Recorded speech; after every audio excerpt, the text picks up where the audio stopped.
Welcome back to the SimGeeks Podcast. We are your hosts, William Belk and David Shablock. It has been a while since our last episode, so we are excited to get back in the studio.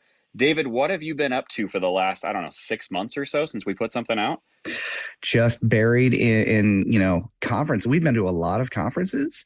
We've been traveling a lot, and mainly the day job, I've been doing a lot of different project planning and documenting and things like that, and just doing some awesome stuff that once we get some of that finished, I cannot wait to share out. I know I've shown you and Deb a little bit of that stuff, but what have you been up to, Will? Well, I've been with you at most of those conferences, if not all of them.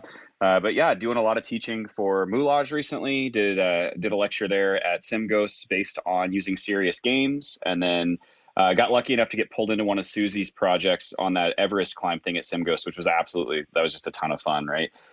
Cincinnati 1 week, 2 weeks later in Dallas, same thing we did last year, just bouncing all over the place. We were at IMSH earlier this year, and then of course all the medical conferences that go along with it. So it's been very, very busy summer as well as late spring.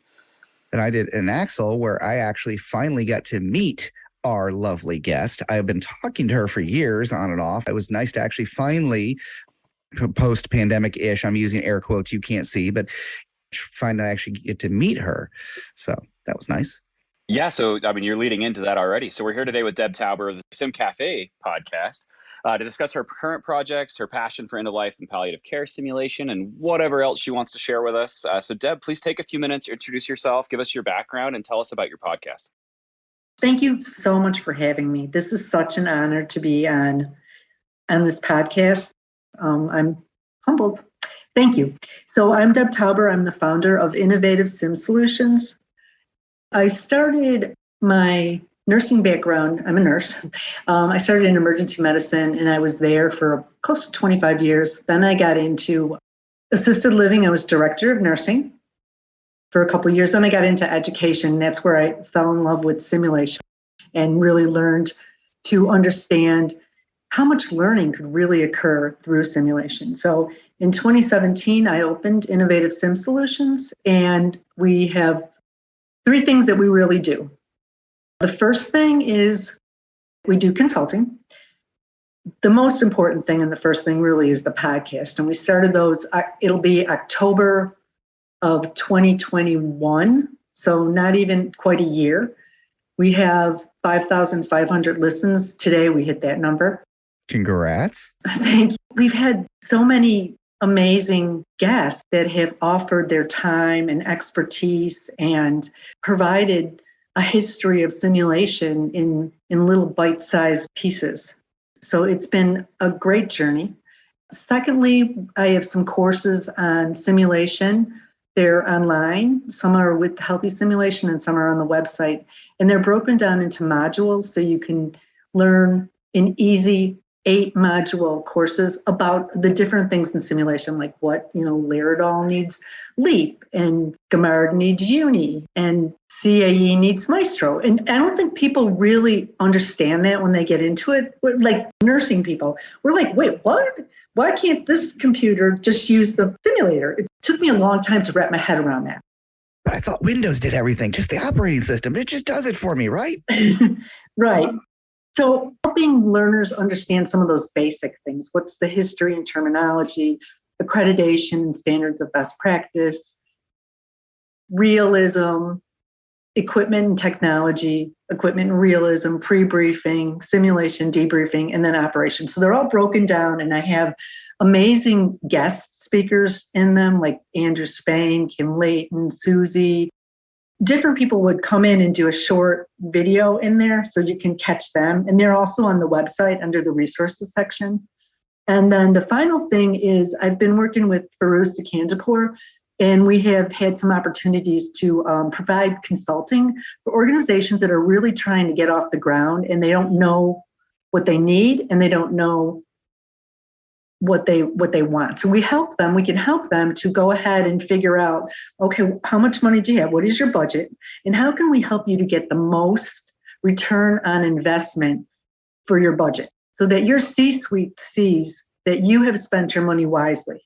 That's what our goal is. We don't want people to just spend all this money and have things that they're not going to use, because how many years have we heard about once again, simulators in the box. Mm-hmm. It's just, let's get this done right the first time, and let's begin to use it and enjoy it and appreciate it. Mm-hmm.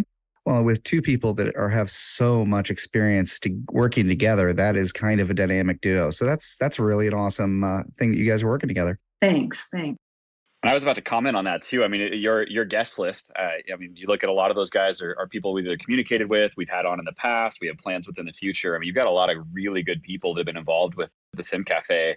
I mean, you mentioned Amar and Farouz and a few others. Like, there's some solid people in simulation, and it's kind of funny to see how we all kind of find each other, right? We clump together, it seems like. It's funny because I interviewed Jared Young from CHIPS this morning. I mentioned to him, I said, I'm going to be on the SimGeeks podcast this afternoon, and I'm a little nervous. And he says, yeah, you're going to be on the hot seat. Jared's great. Yes, he is. So I have, for Simulation Healthcare Week, I have interviewed Jared, Susie, and then tomorrow it's going to be Matt Charnetsky? Yeah. Yep. Matt is definitely a friend of the podcast. Oh, yeah. Well, just in general, too. I mean, he's a great guy in simulation. He'll always help you out with anything. It doesn't matter what it is. You can ask for help. He's going to be there to help you out, probably almost to a fault. I mean, I definitely hit him up a lot. Yeah.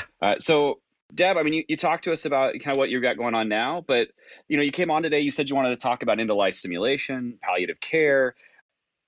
Give us a rundown. Why is this the thing that you chose to come talk to us about? Where does your passion for this topic come from? And how can we help promote it and do a better job of this throughout the sim industry? And I'm going to jump in real quick here, because when we talked about having you on, I said, okay, my question always is, what are you bringing listeners? What can you give to them? And without even skipping a beat, you talked about end-of-life care simulations. And you stepped in it with me, because I've seen some good stuff and I've seen some not so good stuff. And that's why I really thought I want you to come in here with your experience and give us some good references. Thank you very much. And thank you for providing this space for me. Not to be a Debbie Downer, but on some of my podcasts, I talk about mental illness, suicide, and now obviously end of life. But one of the things working in the emergency department, nobody ever thinks somebody's going to die. They just think, well, we're going to be able to save them. That's why they're in the emergency room. And at the end of the day, a lot of times there's nothing that we can really do.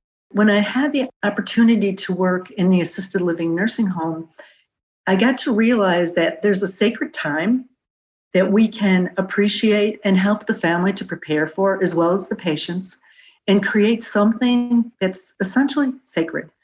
And I remember we had a patient, and I actually talked to the family member before I said this. Her name was Fran O'Connor, and she had 3 daughters, and 2 of them were nurses. One was a chief nurse executive at a hospital near me. And so it was her mother, and her other sister was a nurse. I think she was a school nurse.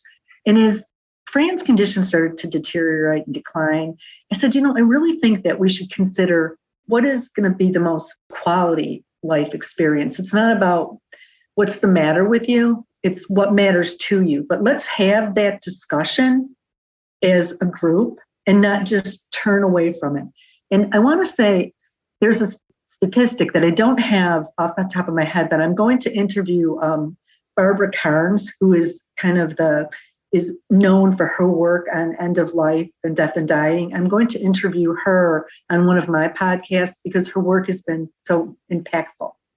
So during this experience, the day that Fran O'Connor died, it was like a winter afternoon, maybe January. The snow was falling quietly. The family was gathered around her. There was beautiful music, and we got to say prayers, which is what the family wanted to do. And it was a nice experience compared to the chaotic experiences in emergency medicine and even in code situations in hospitals. So I think having these conversations early is important. And I had the privilege of taking a position in the Chicagoland area where I was the director of the simulation center as an interim position. And my boss, bless his heart, George Arnold, He would let me do whatever I wanted. He didn't care what I did. I didn't really even have to run it up the flag. Yeah. So I said, George, no, I think we should do a couple simulations. And I had another instructor, her name was Sue Schwab. She wanted to do it for the spirituality course. So we created 2 simulations. One was delivery of bad news. So how does the patient take it when they get the bad news? Ooh. And they have the family members there and the dynamics. And we have some standardized patients that were prepared to bear witness. And then it was a Catholic organization. So we actually had a priest come in and give last rites to the patient. And that was for the patient when they were delivery of bad news. So what are we going to do? We don't, how do you want to manage this? She decided that she wanted to go on hospice. So after that, we debriefed.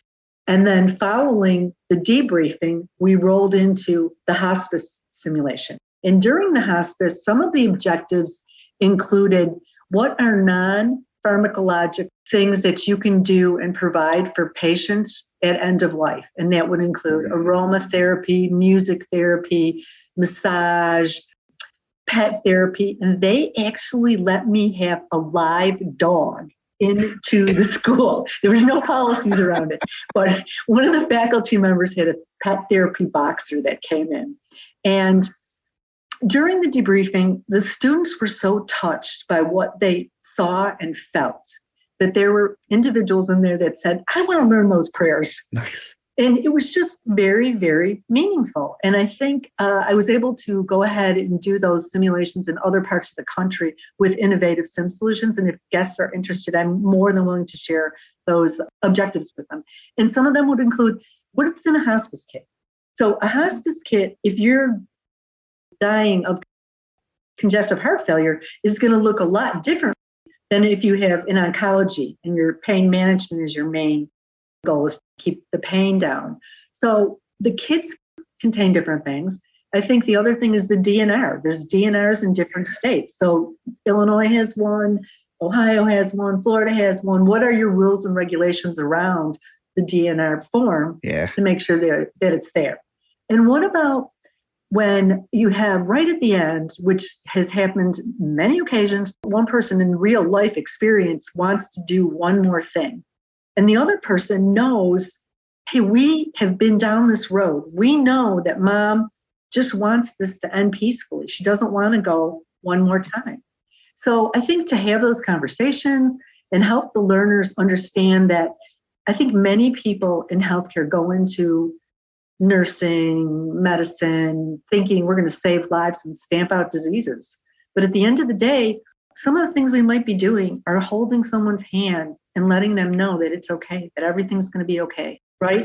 The number one thing I'm hearing talking about the emotional soft skills, and that is something you cannot train, and it's something that is very difficult to prepare for. And I always go back to, in my last position, we had a sim where it was an intentional overdose. When the physician comes in, asks if you tried to do anything to hurt yourself, no. But then the nursing students would come by and the patient would say things like, you remind me of my daughter. She never calls anymore. And to see the different people either interact or la, I can't hear it. So working about doing this end of life care skills like you're talking about, a lot of it is what can you do? What should you do? And how can you actually be there, not just as a clinician, but emotionally for that person? And that's a difficult thing. Some people don't want to interact with that. But the thing about it is you've got to, for one, for the patient, but also because you need to stay in this industry for a long time and you have to be able to sort it out. Right. No, absolutely. It's helping people understand how these conversations are going to go. I actually interviewed my daughter on one of the podcasts. It hasn't been released yet. She shares remembering that each patient, even though it's a chest pain in room 9, it's a cancer patient in room 27, it's a gunshot wound in 16. For that patient and those family members, this is the worst day of their life. And how do we connect with them and let them know that we care, that we have empathy, that we have compassion? Because we went into caregiving to give care, but let's remember about empathy, compassion, and about vulnerability on all of our parts, because each one of us is vulnerable. And you make a great point there, Deb. I mean, there was a point even in my own career where I got to that, like, oh, yeah, same thing every day. This sucks. I hate it. To the point where I was on my way out. Like, EMS was behind me. I wanted nothing to do with it. And luckily, something happened in my career that kind of reignited me and got me back to it. But it does become way too easy to just go, oh, well, there's another patient over there. I have to go do my job. And then I'm going to go back and I'm going to go back to sleep, right? And that's an EMS thing. Obviously, in nursing, you guys work shifts and head home. You know, looking at that, and as David mentioned already, trying to prevent burnout or trying to get people to sympathize or empathize with people and say, you know what? Yeah, you are a patient. You're also a family member. There's people that care about you. I need to care about you as well, even if I'm never going to see you again. Like, I need to understand what you're going through. So I guess what I'm looking at here is with our focus, especially, you mentioned it as well as the emergency department, EMS, any kind of emergency or rescue type setup, we're almost always focused on resuscitation, right? Like, that's what we're looking for is, how do I stop you from dying? How do I get you back to where you were this morning? How do we shift that mindset? How do we get people to buy into the idea that, yes, end of life care exists outside of a hospice situation. And yes, we need to include that in our education and our simulation? Well, I think this is actually from Barbara Kern's book. She says, there's a normal, natural way of dying. Her materials are written to guide and support anyone who finds themselves at end-of-life situations. But the goal is to help people have a positive experience for anyone involved, and they'll have a sacred memory to carry on with them.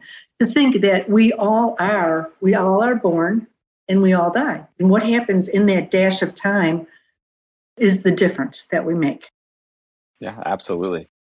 The one thing I'm thinking about also is preparing the nursing students for that, because I'm in nursing right now. In nursing school, they're drinking from the fire hose. They're learning the skills. They're hanging on for dear life. And so it gets boiled down to very, very basic things of survival, skills, and getting to the next level. Simulation, we talk about the purpose of simulation is critical thinking skills, not just procedures. An end-of-life simulation can really work on those soft skills and teach to prepare somebody for that, because like you said, we're not going to save them all. We're going to have people that are going to pass away right in front of you. And you have to kind of be mentally ready for that and mentally in that mindset. Yeah. So one last question from me, Deb, and I'll let you kind of take as long as you want on this one, but how are those learning objectives different? How do we design these simulations in a way that we're able to deploy them?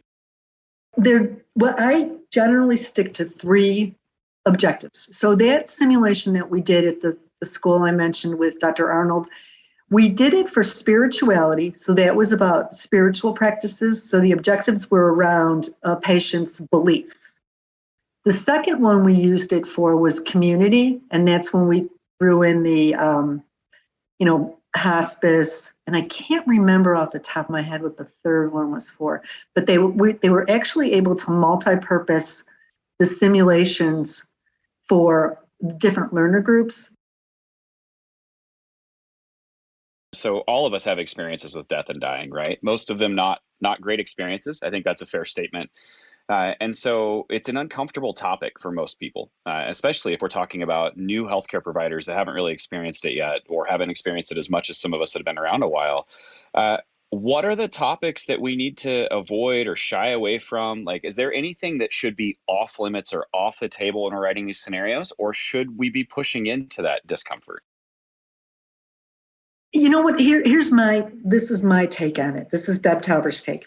As long as you can psychologically provide a psychologically safe space, so you tell your learners way in advance, this is what we're going to do. If you're not comfortable with this, let us know. Because in the hospital or in the house or wherever you're at, you can't say, oh, I'm not doing this. However, you can provide a psychologically safe environment for them and let them know if you're not comfortable with this, like maybe someone's family member just died and it was a hospice and it was a bad situation or whatever, and they don't want to do it, then that should be okay. And it's not a joke, like not for people to think to add funny things in there because it's not funny and people can be hurt by that. I think sometimes humor ends up being the way people cover up their uncomfortableness. So instead of trying to recognize that they're uncomfortable and stay uncomfortable in that discomfort and not try and laugh it off, because our learners are going to learn so much more from that if you provide that space for them to learn, right? Because you have that space. David and Will can see me. I have my hands over my head and there's like 4 inches, right? There's that space where you can kind of think about things, but when it gets like too stressful and too panicky, like that much, way big, you're not learning anything. You're just kind of running around and like a house on fire. And then you can, like you said, some people will then go to the other end of the spectrum. They'll act silly. They'll make it a joke. They'll run around and act silly, or they'll overact, which overacting is one of my hot buttons in sim. It's so easy to have somebody to, not use it for what it should be used. Treat it serious, treat it like a real experience, make people uncomfortable if that is the learning objective, so that they are more comfortable later on. So awesome. Well, and you hit the nail on the head. Inappropriate humor is a coping mechanism for pretty much anyone in healthcare, it seems. And so it's very important to be like, all right, guys, I get it. The jokes are here. Let's leave those at the door, right? Make those later. You guys are going to have to deal with that. But I think that's very important to address as part of your pre-brief, right? Like, we're going to take this seriously. And if you can't do so, then maybe it's time to bow out and go do something else. Yes. And that includes faculty. Like I said, I've had faculty that's where when we have, and not just talking about this, but the Dr. Knife, Dr. Blade calls over and things like that. No. We treat it as serious as possible. We simulate reality, and therefore we can get the real learning and the real experiences in a psychologically safe, like you said, environment where if at the end of it they're upset, we can talk about that. We can do that. And I'd rather you be upset in a safe environment that we can debrief and talk about. And therefore, the first time you have a patient expire in front of you, you don't leave medicine, because that doesn't do anyone any good. Right. Absolutely. Oh, you mentioned the hospice box too. That was something that I have never heard of. Like I've never even heard of that. So the concept of the hospice box, of course there is one, but again, I've never interacted with that. So that when you mentioned that, I'm like, what? That makes so much sense, but I've never heard that talked about. So the basics of that is what? The basics of that is when you get a diagnosis and you select a hospice company, the nurse in charge will look at the case, and then they'll determine what things are going to be in your hospice box. So you might have morphine, you might have Lasix, you might have Versed, depending on needs of the patient, and which again are narcotics, so they have to be collected at time of death. So there's a lot of things to be considered with hospice and end of life, is even as far as narcotics and what are you doing with narcotic removal at the end due to the opioid crisis that we have. Mm-hmm. But once again, the hospice one would be, what is, just like you asked, what's in a hospice kit? Where does the hospice kit come from? What is the valid DNR? What actually do you need on that form to be completed, and where should it be kept? And then once again, what are non-pharmacologic interventions that you can provide to a patient and family members during an end-of-life experience or during just a comfort care? What is pet therapy? What is music therapy? Massage therapy? What things can you have that are non-pharmacologic for clients? And things that are important to the person too. So make it patient-centric or person-centric. Actually, try to get the word patient out of there, even if it's more of this is an experience and this is a patient or a person-centric experience, rather than being clinical and saying patient. Right. Yeah. Thank you for giving me the space to talk about that. And once again, if anyone does want to reach out, I'm more than willing to share the simulations or talk to them about it. I will be having Barbara Carnes on. She has, and I'll show you, this is a little book. It's just a booklet.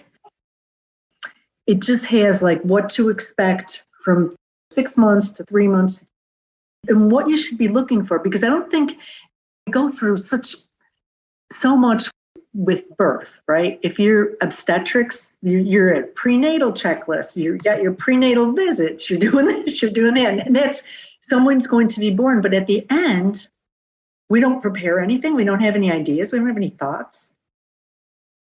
So Deb, one last thing. Before we came on, you asked David and I if there was a way that we could accomplish something, and I told you I wanted you to actually talk about it. So what is this project that you want to see us or one of our listeners carry out? So I would like to see some kind of reuse, recycle for simulation equipment and supplies. And, this is based on my experience on multiple campuses. I think I've probably been to close to 70 or 80 centers. And, you go to one center and they'll have 10,000 colostomy bags, and they'll have 55 IV arms, and they'll have, all these things that they don't use and they don't need. And how could we reuse, recycle, help others to get better use of inventory, similar to a Facebook page where you can, buy, sell, exchange, and trade? I would love to see something like that started. And I think you guys seem to be on the cutting edge of some of these types of projects, or you know a guy, right? As we say in Chicago, I know a guy.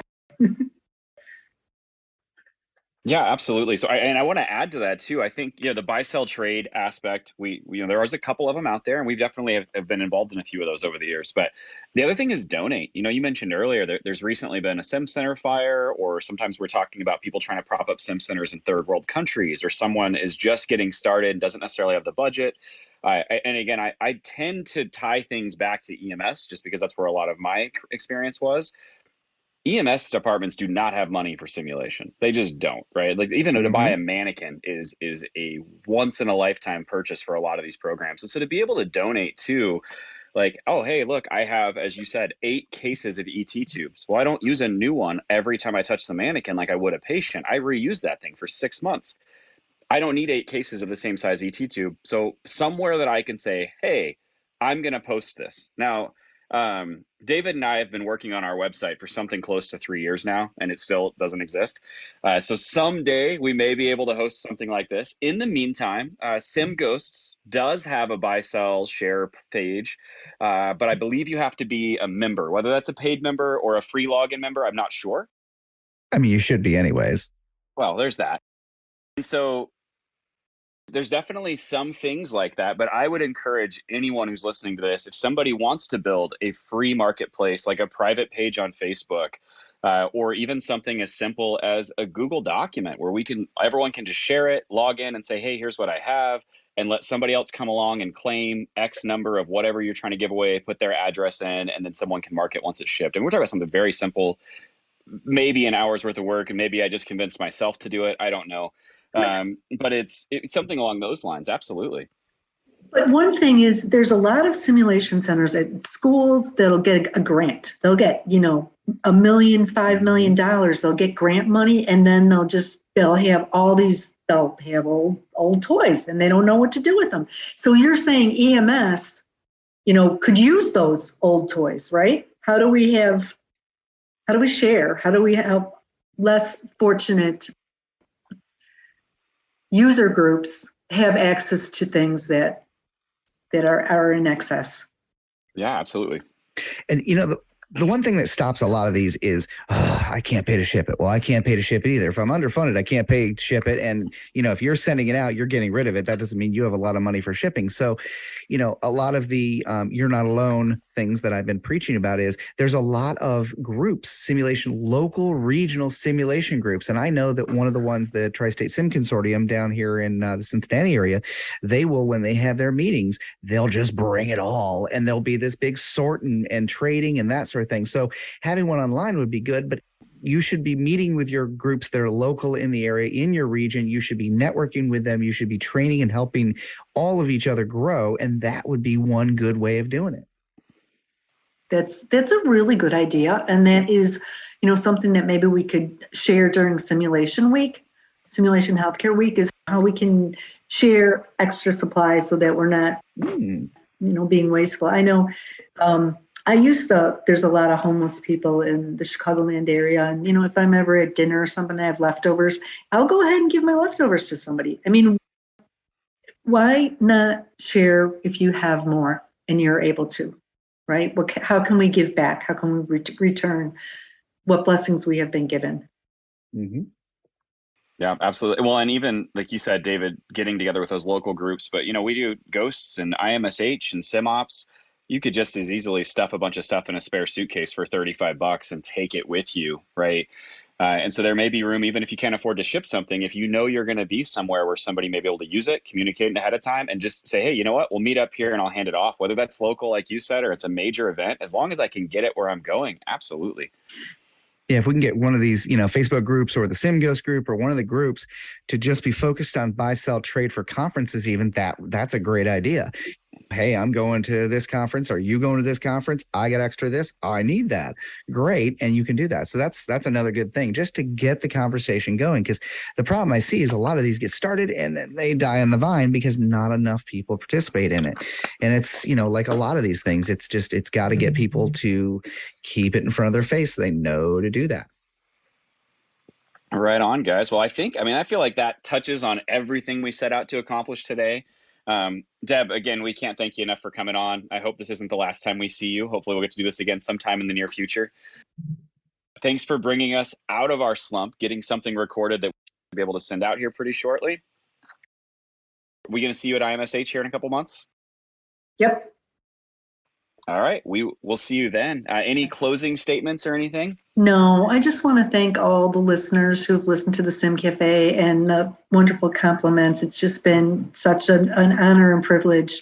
Thank you so much for having me on today. It's been, once again, such a pleasure. And I appreciate the work you're both doing. Thank you. David, go ahead and close us out. As always, you can find us on all of the different social media platforms as the SimGeeks Podcast. That's Twitter and LinkedIn and Instagram and Facebook. So if you have questions, comments, show ideas, or anything like that, please do interact with us. And as always, thank you for your time. Have a great night. Thanks.